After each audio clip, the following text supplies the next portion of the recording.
गरीब बेटी की शादी। वह गरीब गर्भवती तेज तेज कदम बढ़ाते हुए घर की ओर बढ़ रही थी। उसके चेहरे पर एक बड़ी चिंता हरदम घिरी रहती थी। हे भगवान, ये कैसा गजब ढा रहा है तू मुझ गरीब पर। महीने भर हड्डियां गला कर भी सिर्फ ये 1000 रुपए हाथ आए हैं। समझ में नहीं आ रहा, इसे अपने बीमार पति की दवाई खरीदूं या फिर अपने बच्चों की भूख मिटाऊं।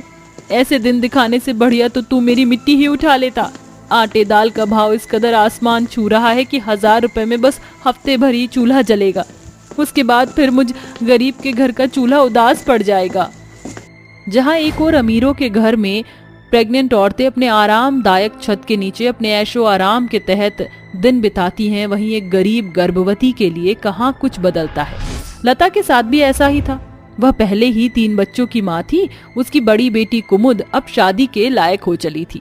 राधे और ललित की उम्र भी स्कूल जाने के लायक हो चली थी, मगर गरीबी के कारण वे स्कूल का मुंह देखने के लिए भी मोहताज थे। थोड़ी देर बाद लता राशन लेकर घर आती है। माँ देखो ना, बापू की हालत बहुत ज्यादा बिगड़ गई है, उन्हें खून की उल्टी हो रही है। कुमुद तू रो मत, मैं देखती हूँ। हाँ जी, मुंह खोलो, देखो मैं दवाई ले आई हूँ। अरे मैंने तुम्हें कितना लाचार बना दिया है ना लता। धिक्कार है मेरे जीने पर। तुम्हें आखिरी महीना चढ़ चुका है। ऐसी हालत में तुम्हें आराम करना चाहिए और तुम कोख का बोझ लेकर रोटी कमाने जाती हो। इस बीमारी ने मेरे हाथ बांध दिए हैं। यूं टुकड़ों में जीने से अच्छा तो ये बीमारी मुझे ले बीते। ऐसा कहते हुए बनवारी अपनी बेबसी को सोच सोच कर फूट फूट कर रोने लगता है। तभी लता अपना दिल मजबूत करके कहती है, अरे ये कैसी बातें कर रही हो? पति पत्नी सुख दुख के साथ ही होते हैं। देखना तुम बहुत जल्दी ठीक हो जाओगे, फिर तो मुझे सारी जिंदगी घर में बैठना है। लता की यही बातें उसके बीमार पति के मन में जीने की आस जगाती थी, मगर इस बार ऐसा ना हो सका और आखिर में बनवारी जीवन की जंग हार गया। पति के मौत ने लता को बुरी तरह झंझोर दिया। अजी उठो, तुम मुझे यूं बीच मझधार में अकेला छोड़कर नहीं जा सकते, उठो। लता लगातार चीखती चिल्लाती रही, मगर एक बार आंख मूंदने के बाद मुर्दे कहाँ जागते। अचानक लता को बच्चा जनने का दर्द जाग उठता है। माँ तुम्हें क्या हो गया? तुम ठीक तो हो? लगता है माँ को प्रसव पीड़ा शुरू हो गया है। ललित जल्दी से रमीला काकी को बुला कर लिया। ठीक है दीदी। कुछ ही देर के बाद लता एक बेटी को जन्म देती है। शुक्र है जो भगवान ने नजर फेर दी, वरना आज तो ये निगोड़ी निपट जाती। शरीर में बूंद भर खून बचा है। ये 9 महीने की हड्डियों पर लड़ने का नतीजा है, मगर अब तुझे आराम की सख्त जरूरत है। प्रजनन के बाद शरीर में आए कमजोरी के कारण बड़े वक्त के लिए लता के कदम घर में बंध जाते हैं। इसी बीच मकान मालिक चंपक वहाँ आ धमकता है और चौखट पर चढ़कर जोर जोर से चिल्लाने लगता है। अरे लता, अरे ओ लता, अरे ओ कुमुद, किधर छुपी बैठी है तेरी माँ? अरे चंपक लाल जी, इतने जोर जोर से मत चिल्लाइए, मेरी नन्ही सी बच्ची सो रही है। मेरी नींद हराम करके तुम लोग मजे की नींद लूटो। 2 महीने हो गए किराए दिए हुए। आज मैं एक एक पैसा वसूल कर जाऊंगा। अरे चंपक चाचा, एक बार हमारे घर में झाँक कर देखिए ना, बनने को एक दाना बचा है ना पैसा। अरे ज्यादा तेज पना न दिखाओ। चंपक लाल दुनिया को चूना लगाता है। मैं तुम माँ बेटी के रोने धोने के झांसे में नहीं फंसने वाला। चलो फूटो यहाँ से। इस तरह एक ही झटके में लता और उसके चारों बच्चों के सर से छत छिन जाती है और वह दर दर की ठोकर खाते हुए एक पाइपलाइन के पास चले जाते हैं। माँ देखो, ये पाइपलाइन खाली पड़ी है। चलो, जब तक हालत सुधर नहीं जाती हम इसे ही अपना घर बना लेते हैं। मगर दीदी, यह जगह तो हमारे घर से कितनी छोटी है, हम इतने सारे जन इसमें कैसे रहेंगे? राधे, अभी हमारे पास पैसे नहीं है और ना कोई दूसरा ठिकाना है। अपनी दीदी को थोड़ा समय दो। इस तरह घनघोर गरीबी के कारण लता के परिवार का जीवन उस संकरे पाइपलाइन के इर्द गिर्द नाचने लगता है। ऐसे ही दिन ढल जाते हैं और एक रात सोच में डूबी हुई लता बोलती है, मैं यहाँ पर आधार पर बैठे नहीं रह सकती। मेरे सर पर जवान बेटी की शादी का बोझ है। उसके हाथ पीले करने के लिए मुझे पैसे जोड़ने होंगे। अगली सुबह लता काम की तलाश में निकल पड़ती है, जहाँ राजरानी नाम की एक अमीर औरत उसे काम पर रख लेती है। माँ, अब मुनिया राधे और ललित के साथ घुल मिल गई है, इसीलिए कल से मैं भी आपके साथ काम पर चलूंगी ताकि आपको मदद मिल जाएगी। अगली सुबह जब लता अपनी बेटी को काम पर लाती है तो रईस राजरानी की नजर उस गरीब पर गड़ जाती है। फिर एक दिन राजरानी के मन में बसी बात जुबान पर आ जाती है। अरे ओ लता, जरा यहाँ तो आ। जी मालकिन। देख, मुझे घुमा फिरा कर बात करनी नहीं आती। तेरी बेटी कुमुद अब शादी के लायक हो गई है और जिस गरीबी में तू दिन काट रही है उसे देखकर मैं तेरी बेटी को अपनी बहू बनाने को तैयार हूँ। तूने मेरे बेटे नरेंद्र को देखा तो है ही। मगर मालकिन, नरेंद्र तो अपने आपे में ही नहीं है। नहीं नहीं, अपनी बेटी की एक पागल के पल्ले बांधने से अच्छा उसका कुंवारा रहना मंजूर है मुझे। सोच ले, कहीं और सर को ठुकरा कर तू घाटे में ना पड़ जाए। अगर तू अपनी बेटी की शादी मेरे नरेंद्र से कर देगी तो मैं तुझे बदले में 10 लाख रुपए दूंगी। तसल्ली से कल तक जवाब दे देना। लता सारी रात राजरानी के प्रस्ताव को सोचती रही और गरीबी के गड्ढे से उभरने के मंसूबे से उसने शादी के लिए हामी भर दी। शादी की तैयारियां भी शुरू हो गई। पाइपलाइन के पास ही गरीब कुमुद के हाथों में हल्दी मेहंदी लगने लगी और शादी की घड़ी आ पहुंची। मगर दुल्हन बनी कुमुद का मन एक अलग ही कश्मकश में खोया था। माँ, मुझे शादी नहीं करनी। कुमुद, ऐसे रिश्ते बड़े भाग्य से मिलते हैं बेटी। अगर फिर भी तेरे कदम लड़खड़ा रहे हैं तो एक बार अपने छोटे भाई बहनों के बारे में सोचना। तेरी एक शादी से इनका जीवन संवर सकता है। अपने भाई बहन के आगे कुमुद घुटने टेक देती है। कुछ ही देर बाद नरेंद्र के साथ उसके फेरे शुरू हो जाते हैं, मगर राजरानी के चेहरे पर एक अलग ही डर घिरा था। बस जल्दी से ये फेरे पूरे हो जाएं, वरना मेरे किए कराए पर पानी फिर जाएगा। राजरानी को जिस बात का डर था असल में वही होता है। आग की धधकती लपटों को देखकर नरेंद्र चीखने चिल्लाने लगता है। अरे मार डाला, मेरी मेघा को मार डाला। नरेंद्र जी, कौन है मेघा? नरेंद्र रोते हुए कुमुद को सारी कहानी बताता है, कैसे उसकी माँ ने उसकी पहली पत्नी को आग में जलाकर मार डाला, जिसके कारण नरेंद्र होश खो बैठा। असल मायने में 40 साल का नरेंद्र एक विधुर था, जिसे देखकर कुमुद शादी से पीछे हट जाती है। आई एम सॉरी कुमुद, मगर मैं तुमसे शादी नहीं कर सकता।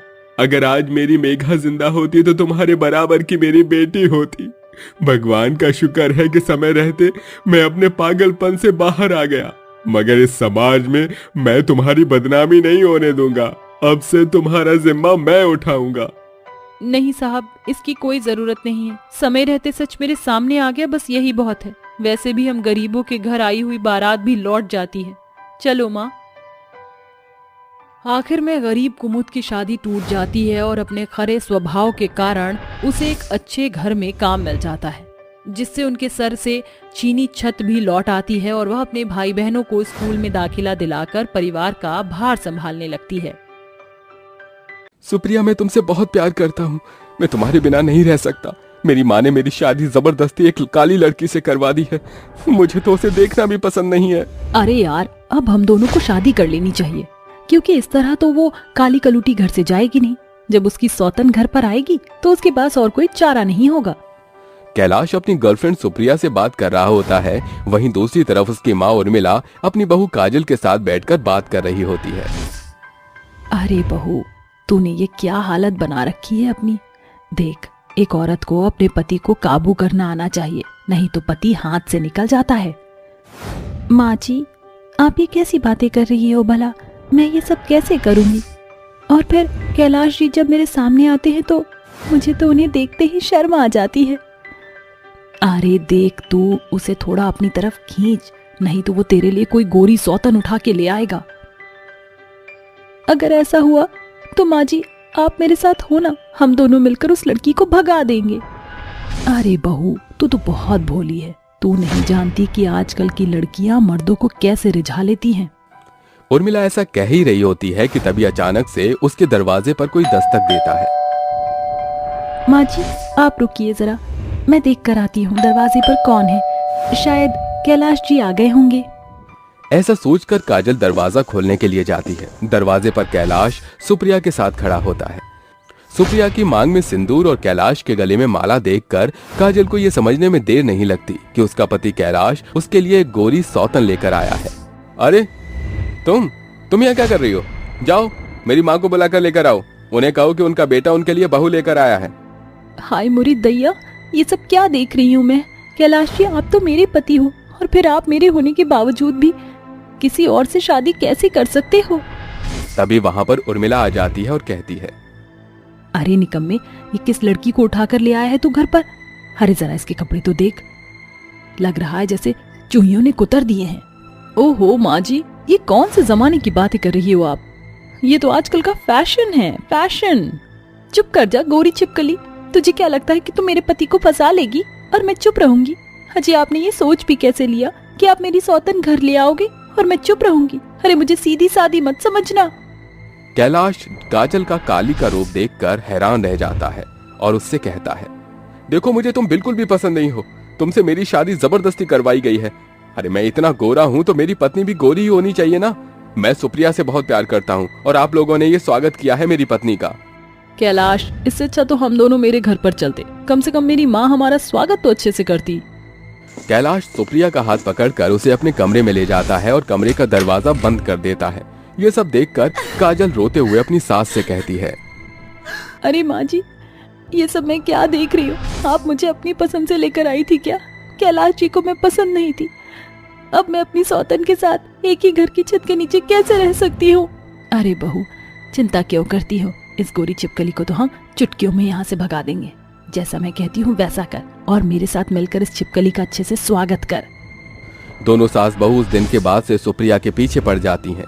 अगले दिन जैसे ही सवेरा होता है, सुप्रिया मिनी स्कर्ट और टॉप पहनकर बाहर आती है, जिसे देखकर काजल कहती है, हे भगवान, ये आधी नंगी चुड़ैल सुबह सुबह हमारे घर में कहाँ से आ गई? अरे थोड़ी तो शर्म करो, जमाना थू थू करेगा कैलाश जी के ऊपर।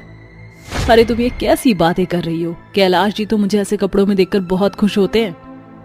हाँ हाँ, क्यों नहीं, अंग प्रदर्शन करने वाली औरतों को तो मर्द देखता ही देखता है। उर्मिला की बात सुनते ही सुप्रिया को बहुत तेज गुस्सा आता है, लेकिन वो कुछ नहीं कह पाती, जिसके बाद सुप्रिया अपने ऑफिस के लिए निकल जाती है। शाम होते होते जब सुप्रिया ऑफिस से वापस घर लौट आई तो उसे बहुत तेज भूख लगती है। अरे मेरे पेट में चूहे दौड़ रहे हैं, इन दोनों ने कुछ तो बनाया ही होगा। चलो किचन में जाकर देखती हूँ। रसोई में जाने के बाद बेचारी सुप्रिया को खाने के लिए कुछ भी नहीं मिलता, जिसके बाद वहाँ काजल आ जाती है और कहती है, ओहो, तुम्हें खाना चाहिए था क्या? जो भी खाना बचा था वो सब मैंने कुत्ते बिल्लियों को दे दिया। अब तुम्हारे लिए तो खाना ही नहीं बचा, अब क्या खाओगी तुम? सुप्रिया भूख में तड़पते हुए कैलाश के पास जाती है और उससे कहती है, तुम्हारी माँ ने और तुम्हारी उस काली कलूटी पत्नी ने मुझे खाना तक नहीं दिया। मुझे बहुत जोरों की भूख लगी है, मुझे खाना खाना है। अरे स्वीट हार्ट, तुम्हें मेरे होते हुए चिंता करने की कोई जरूरत नहीं है। चलो आज हम लोग बाहर डिनर करेंगे। ये सुनकर सुप्रिया बहुत खुश होती है, जिसके बाद कैलाश और सुप्रिया डिनर करने के लिए बाहर जा ही रहे होते हैं कि तभी उर्मिला उनको जाते हुए देख पूछती है, अरे इतनी रात हो गई है, तुम दोनों कहाँ जा रहे हो? दरअसल माँ जी, हम दोनों हस्बैंड वाइफ आज बाहर डिनर करने जा रहे हैं। वो क्या है ना, आपकी इस काली कलूटी बहू ने मेरे लिए घर में कुछ भी नहीं बनाया। काजल ये सब अपने कमरे में सुन लेती है, जिसके बाद उसे बहुत गुस्सा आता है। उनके जाने के बाद काजल अपनी सास उर्मिला के पास जाती है और कहती है, अरे माँ जी, ये तो उल्टा हो गया। हम तो उसे कैलाश जी से दूर रखने की कोशिश कर रहे थे, लेकिन वो तो बहुत तेज निकली। अब हम क्या करेंगे? आने दे उसको, आज की रात मैं उसे सबक सिखा कर ही रहूंगी। रात को डिनर करने के बाद दोनों वापस घर लौट आते हैं और सोने के लिए चले जाते हैं।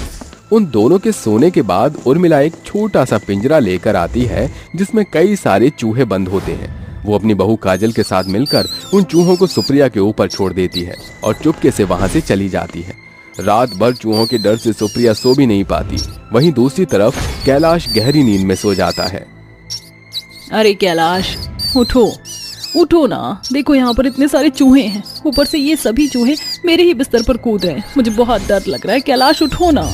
कैलाश गहरी नींद में होता है, जिसके चलते सुप्रिया पूरी रात परेशान रहती है। अगले दिन जब सुप्रिया अपने कमरे से बाहर निकलती है तो उर्मिला उसे देखकर कहती है, क्यों बहू रानी, कैसी नींद आई पूरी रात भर?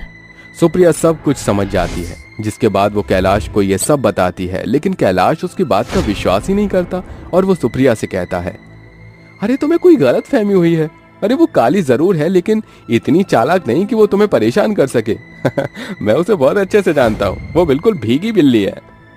सुप्रिया कई बार कैलाश को समझाने की कोशिश करती है, लेकिन कैलाश उसकी बातों को नजरअंदाज कर देता है, जिसके चलते सुप्रिया को बहुत गुस्सा आता है और वो कैलाश से कुछ कहना ही छोड़ देती है।